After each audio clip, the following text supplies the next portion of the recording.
Yan. Si Elder Sylvia. Lulutuan ako ng kamatis. Thank you po, Elder Sylvia. It's my pleasure. Lulutuan ako ng ano. Pati yung mga amo Saya. noon.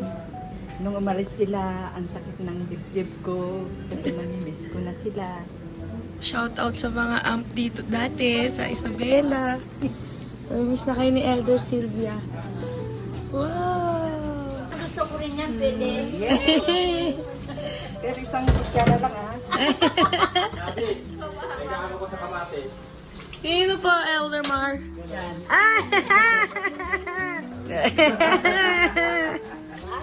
Niloloko ako niyan. Parehas na po tayong ano. Masarap ang kamatis eh. Ano ka po sabi ko sa market, kamatis. Wow, praise God. Yan po kami kamahal ng mga elder sa Santiago. Ganito ang kanilang pagmamahal. Dalag-dalag yan. Sarap. Oh my gosh! Ibang version. Elder, huwag ka na uwi. Dito ka na. Elder, wow! Ibang version naman to. Iba-iba po pala kayo ng version ng kamatis. Oh my gosh. Dito na po kayo, kami na po magkano. Wow! Ito naman ay kamatis na Napapawi may... natin yung kagabi. Kamatis na may itlog na pula. Oh my gosh.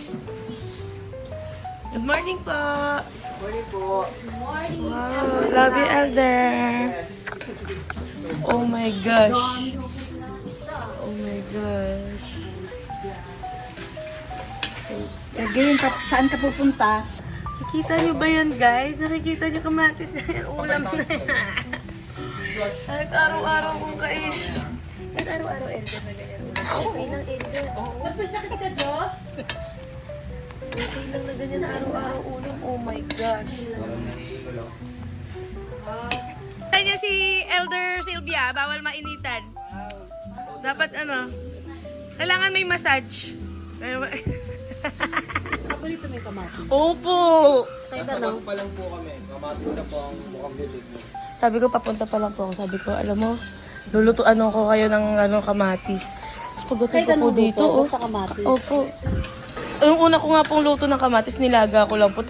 Tinawanan ako ni Dave. Hinain mo. Kasi lagyan ko lang ng toyo. Tinawanan ako. Yung pala, iba-iba palang luto ng kamatis po dito. Lalo na po yun, oh. Yun, oh, si Elder, oh. Dito maabot din ng buwan. Oh my gosh. Ito kami ko Ah, ah. Ay, ito yung Wow, oh my gosh.